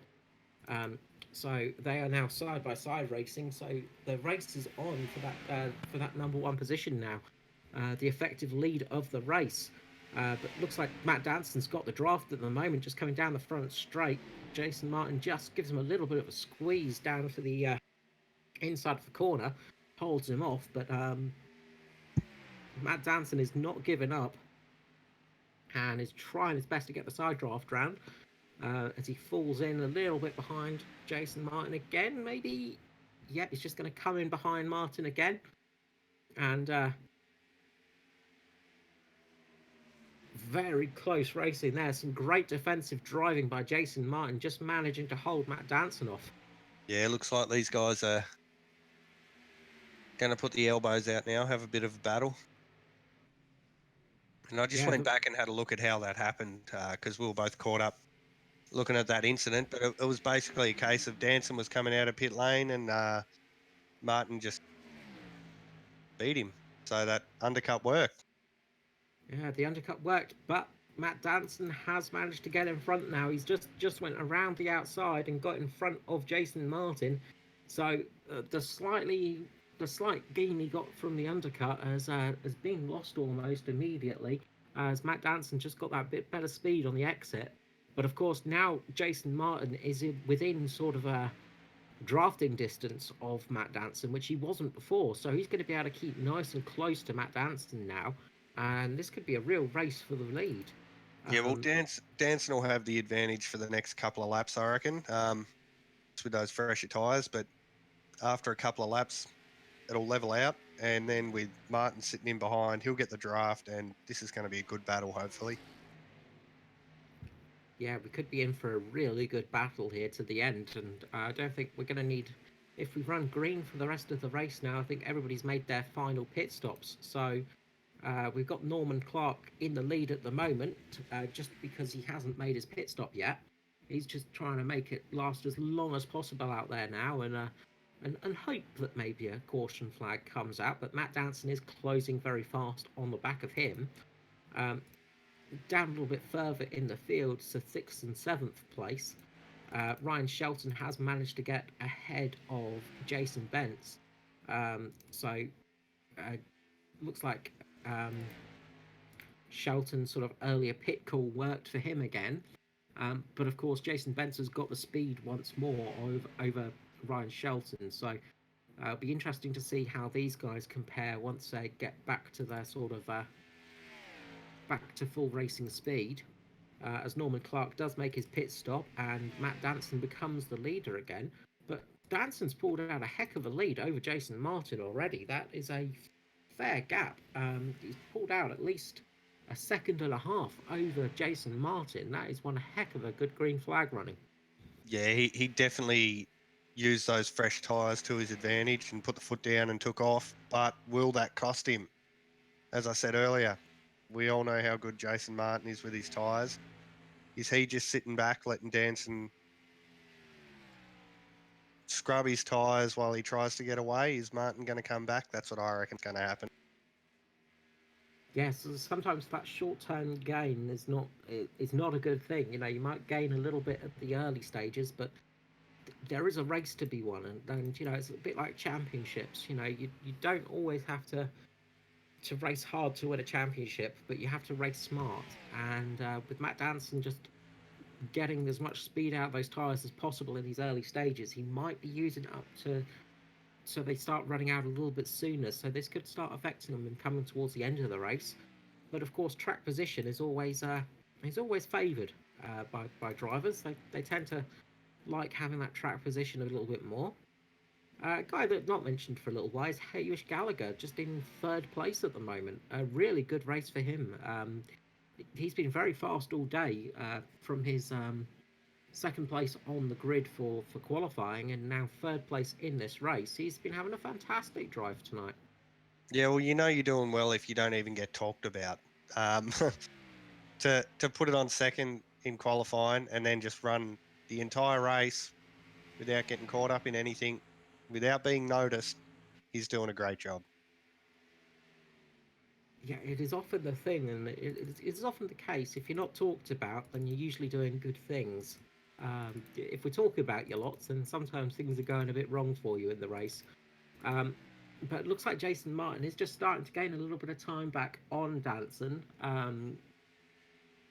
Just a couple of tenths here and there as the lap goes around, but then he's losing a little bit on some of the other corners. So it's a bit of a stalemate at the moment. They're not really pulling away from each other much. Um, but at the moment, you've got to say Danson looks like he has it. Yeah, well, Danson's still quicker in his last few laps. So before, when I said he might be good for a few laps and then it'll equal out, I'm guessing I was wrong because he's still running faster lap times than Martin. So maybe Danson's just controlling this race perfectly. And it wouldn't be the first time we've seen Danson do that. He's quite good at controlling races sometimes. Of course, the advocate of the vegan lifestyle, Mr. Matt Danson, but he does put on a great show, and he is extremely fast when he needs to be. And it's kind of good to have him in a series because otherwise, I think Jason Martin could walk away with it a little bit sometimes. So it's always nice to have Danson and Martin on the track because they they're good rivals. Well, you say it's always good to have Danson and Martin on the track. As someone who drives in these races, it's not always good to have them on the track because it makes things extremely difficult. Yeah, so of course for the rest of the field, it's not so fun. That's always the hard part. Is yeah, it's when you're racing against these guys, it's not so fun sometimes because you realise that you just you might be a couple of tenths off of them, but it all adds up over a race time, and it's amazing how much speed they carry over a race. Uh, So we've got Bent's closing up on Shelton now, and that early pit stop for Shelton is starting to come back to bite him in the bum a bit. Bent's being on much fresher tyres. He's got a lot more speed, and it does look like Bent's is going to get the position, so get his way up to fourth place. Um, and then, of Yeah, course, he's he's got to moved find his down to way. the inside. He's making a move here. Did that easily. Yeah, nice easy job for Bent's there. Now he's got to try and work his way up to Josh Michelmore. And there's a bit of a gap between those two, so if he can do that, then he'll be doing good this race. But again, what a fantastic result for Bentz. As I said, I don't think I've seen him this season, so first time, possibly first time out for him racing this season, and he's putting on a fantastic show. It's been a really good show from himself and Hamish Gallagher tonight. Just really just keeping out of trouble, keeping keeping their noses clean, and having a good race, and it's always nice to see some new faces up in the top five. Yeah, well, I don't know what happened with Jason Bentz in qualifying, whether he strategically chose to start down the back, but to go from 23rd to 5th, if he finishes where he is now, he'll be pretty happy, I reckon. I know I would be. Yeah, gaining 18 spots, even on a race where we've had a lot of attrition, is a fairly decent job. We've got a few people up there that have gained some seriously good positions, but Jason Bentz is the leader of them all with 18 positions gained. Daryl Hockey as well, 11 spots gained. Wayne Taylor and Michael Latterer with 14 and 12 spots gained, respectively. Um, although there's been a fair bit of attrition this race, it just shows they've got the speed at them when it needs to happen. And for Jason Bentz to be breezing past somebody like Ryan Shelton, who we saw had some serious pace early on in this race, um, it's just speaking about the class he's in. He's just having a fantastic race. He's got some seriously good speed underneath him, and you do have to wonder if he just had a couple of unlucky qualifying laps. Yeah, well, you look at the top 5 and their starting positions. You got Danson out in front. He started from 4th. You got Martin coming 2nd. He started from 1st. You got Gallagher in 3rd. He started from 2nd.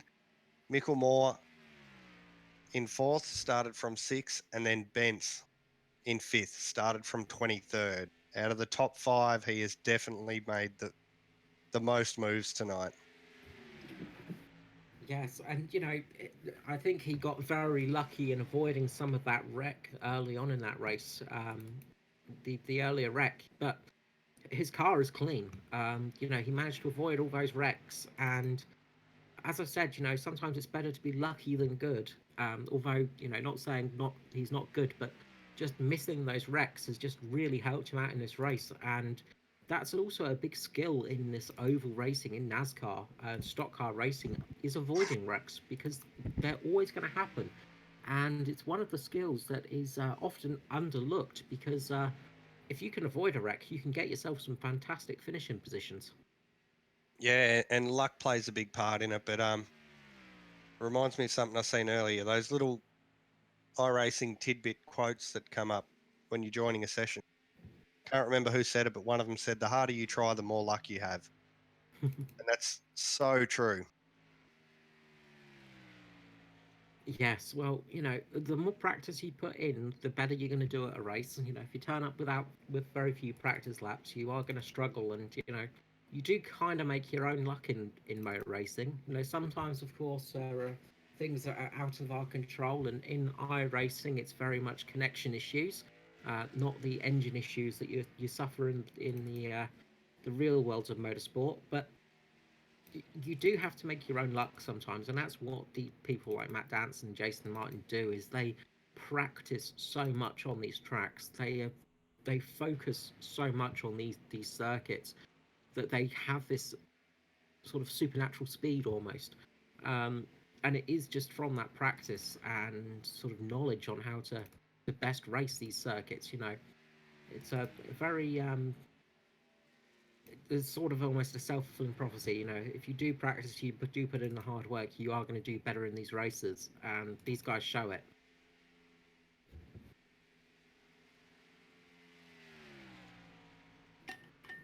Well, the race is starting to wind down now. We're on to the last 5 laps, and that caution that we were kind of hoping for a bit earlier, we haven't seen it, so looks like Danson's clearly out in front, and I don't think anyone's going to stop him. No, I think this is Danson's race to lose right now. He's had a fantastic drive tonight, and just kept that car out of trouble, just kept it clean, and some fantastic racing. And when you are that sort of fast, it just it is that thing of he puts in the practice, he puts in the hard time, and it does pay off in the end. And it just really a masterclass from Matt Danson tonight.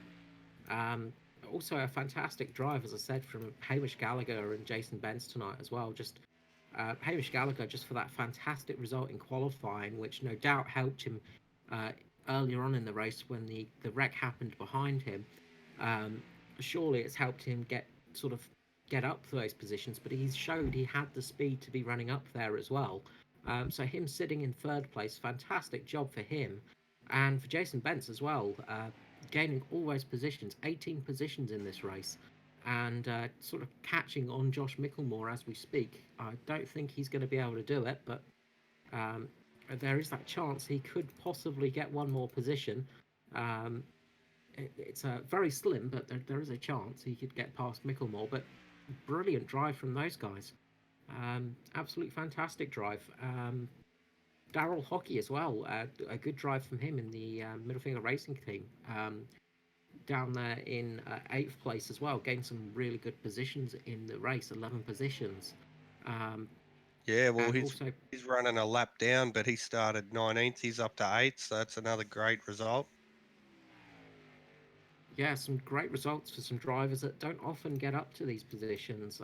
Norman Clark as well. It's good to see him having a good run because he's always got that sort of speed. And as I said, Norman Clark is fantastic at just keeping under the radar. He's one of those drivers that we don't talk about very often, but he always has good finishes. Um, and Yeah, oddly for I think Dave, Norman's had a bit of bad luck lately, and I might be responsible for some of that bad luck. I remember giving a bit of a bump somewhere a few weeks ago, so good to see him up there. Yes, never an unpopular person, Norman Clark. He's a great racer, and it's good to see him out there. One of the odd things for me is Dave Douglas running in 13th place. Usually he's sitting in 10th place. So another typical race for Dave Douglas. So pretty much out of trouble, but he's managed to get there in 13th position after a rather chaotic race for him. He got some seriously big smacks on him. Um, and I guess another guy just to mention is Edward Foster, who sort of he's running pretty much only the engine and about half the chassis of his car at the moment, but he's managed to get out there and put some laps in to get into 17th position, just to get a few extra points if he needed them. So, the thing of never giving up, I suppose, there is always that thing to do. But we're on that last lap now. The white flag is out. Matt Danson is coming around, and this is going to be another Matt Danson victory. Yeah, well done to Matt. He's done great tonight. For a while there, I thought Jason might have been able to come up on him and give him a bit of a battle, but Danson just had it all sorted. He just kept that gap just enough so that Martin couldn't get close and get that draft, and then just drove away. Yeah, he's had this race under control all evening. You've just got to say it. He's just had it under control, and as he starts the cross finish line, takes the checkered flag. That is a win for Matt Danson. So what a fantastic win for him. I'm sure he's going to be happy with that one. And it's not going to make much difference for the chase standings for him because he is a bit down on some of those positions. But come drop rounds, it might help him out a little bit. Of course, that's the big thing with the chase is once the drop rounds get implemented, we will have some interesting results. But yeah, fantastic race for himself. Jason Bentz just crossing the line as well, seeing himself fifth place. Hamish Gallagher as well down in third. What a brilliant race for him. So let's just run through that finishing order as everybody finally crosses the line. So Matt Danson takes out the win with Jason Martin in second, Hamish Gallagher third with Josh Michelmore in fourth. Jason Bent, a fantastic fifth place for him. Ryan Shelton in sixth. Norman Clark in seventh with Daryl Hockey, a really good eighth place. Stephen Williams in ninth with Josh Carroll Walden in 10th. Wayne Taylor getting 11th. Again, a really good job for Wayne Taylor, getting up 14 positions with Michael Latterer in 12th. Again, another good finish for him, 12 positions gained. Dave Douglas 13th with Riley Curtis in 14th. Dennis Colbert in 15th with Mirko Dortnack 16th. Edward Foster finishing in 17th position in the end, even though he got most of his car torn off in that third lap incident. Mark Johansson in 18th place. Dylan Davis in 19th. Matthew Raymond 20th. James Ruby 21st. Matthew Clerk 22nd. 23rd Damon Stockton. 24th was Danny D. Roger Clark 25th. Michael Skurlock 26th. Obviously, after that sort of third lap incident, taking him pretty much out of contention. And Graham Boland as well, a big casualty of that third lap incident. So that is your finishing. So, yeah, big thank you to Aaron Wilton for joining me in the booth tonight. I really appreciate it. But we'll wait for a couple of people to head up into the green room and grab them in for a bit of a chat. Yeah, that was a great race. Plenty of action at the start. It sort of tapered down once those early cautions came out, and then everyone sort of got into their own groove, did their own thing, and it was a pretty clean race from there on.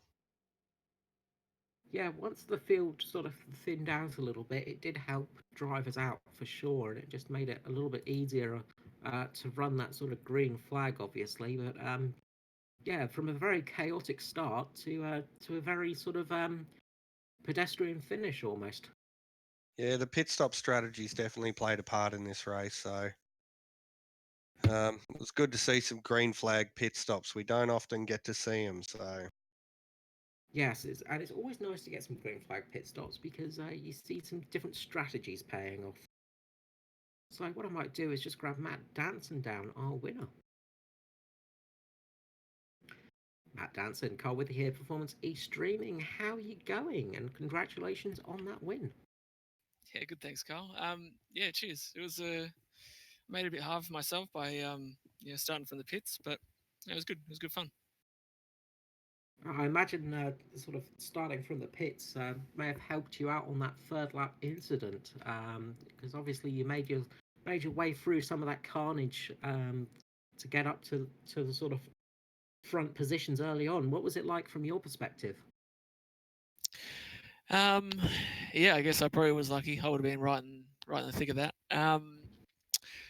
My perspective, I don't know. I just try to take it easy at the start, but then once with the cautions, I was sort of put into contention real early. I was put sort of back where my quali spot was. So I just sort of thought, game on. We'll pick them off when we can, and if I can get to the lead, I sort of had a feeling that the dirty air would mean that I could kind of hold it, over Jason or whoever it was P2, and it sort of played out like that. There was only one dicey moment. I sort of overdrove turn 4 a little bit, but sort of all went to plan. Once I got in the lead, it was game over, I thought. Yes, it looked pretty hard to pass out there tonight. It looked like everybody was struggling once they got into the sort of draft just to get past. How was your thoughts on all of that?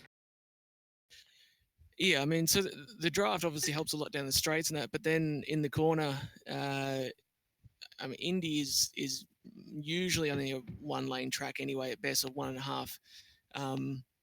But if someone was due inside, you can kind of just pinch them down there a little bit, and it really hurts their drive off the corner. So a couple of times Jason sort of had a look, and I just held it tough on the outside, and was able to sort of clear out of the corner. But yeah, definitely with the dirty air, it's super hard to follow people. Even when I'd get up close to lap cars, it'd go from handling great to all of a sudden having heaps of push. So there was lots of ebb and flow with that. Another thing we noticed was there was quite a powerful undercut for the green flag pit stops. Obviously, we had 2 sets of green flag pit stops. What strategy did you have going into them? Was it sort of, were you just waiting for everybody else to pit around you, or did you have a determined pit stop sequence for yourself? Well, the first one, I wasn't sure what if the other guys knew how much they can get on fuel. I had a pretty good idea of the max amount of laps I could do on a tank, so I knew where I wanted to pit. The guys that pit after me, I think Jason came 2 or 3 laps after me. You get stung on the undercut, but then on the flip side of that, you've got much better tire for the remainder of the run. When you're back out there. So when I pit, I kind of just made a point of trying to save as much as I could to start with, so that it would negate that benefit that he'd get. And I mean, he got it down to what, like a second and a half or something like that. So, but then at that point, I knew that I had it in the, had some sort of speed in my pocket. So I was just waiting for whenever Jason pit, I was always just going to go the lap after that. I knew I'd lose the lead, but I knew I'd, be able to just sort of breeze past him, which sort of happened. Yeah, that's kind of how it ended up working out for you. Yeah, fantastic win there for yourself. And anyone you'd like to give a shout out for tonight?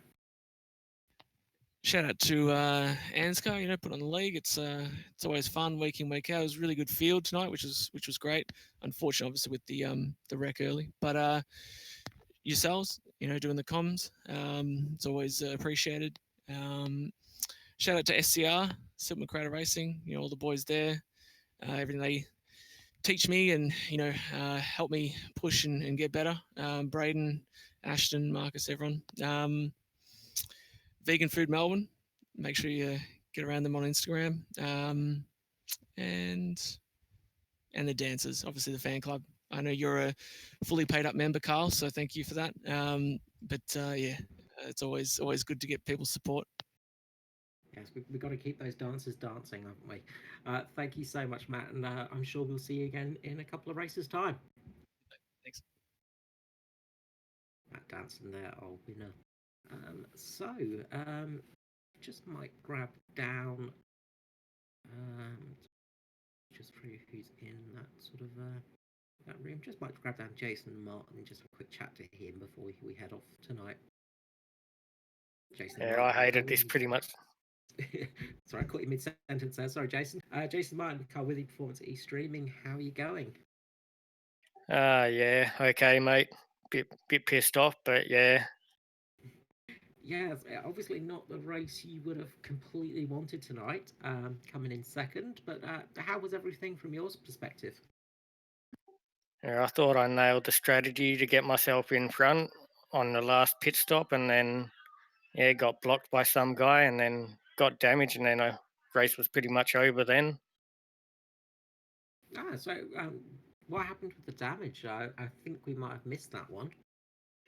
I just got into the back of the car, lapped car, and got a bit little front end damage, and after that I couldn't even keep up anymore. That is a real shame because we did notice you dropped off a little bit there at the end, so that explains it a bit. So unfortunate because we were having. It looked like it was going to be a good final stint to the race there at the end. Obviously you got pretty lucky at the sort of start of the race with those two big incidents happening behind you. Sort of managed to keep out of trouble from them. Obviously, it was looking like it was going to be a bit of a instant-filled race, I think, from the start, but it turned out being relatively green. What were your opinions on what happened? Yeah, it looks like in them early incidents took out a lot of good cars, so then the field spread out a fair bit and it was real clean. So it got pretty boring after that, didn't it? Well, we'd hate to say boring. We'd never use that word, but it became a bit of a green flag slog. So a little bit of a green flag slog. So anyone you'd like to give a shout out to tonight, Jason? I got to thank ANZCAR for the wonderful league, Performance e-streaming, putting on the broadcast every couple of weeks, and the boys at Mitch Motorsports. Wonderful. Thank you so much, Jason. I'm sure we'll catch you up here again sometime soon in the next couple of weeks. Yeah, thanks, mate. Jason Martin there, second place contender. So so thank you so much for joining us tonight, Aaron. I hope to see you out on the track next time, though. No worries. It's been good fun. You're more than welcome up here in the commentary booth, though. So thank you so much for joining us at late notice. But I think we'll bring an end to the broadcast here tonight. So from myself, Carl Withy, Matt Hunter, of course, on the streams as always, doing a fantastic job. And from Aaron Moulton tonight, thank you, have a good night, and we'll see you all for next week, next time out at the Charlotte Roval. Good night. See ya.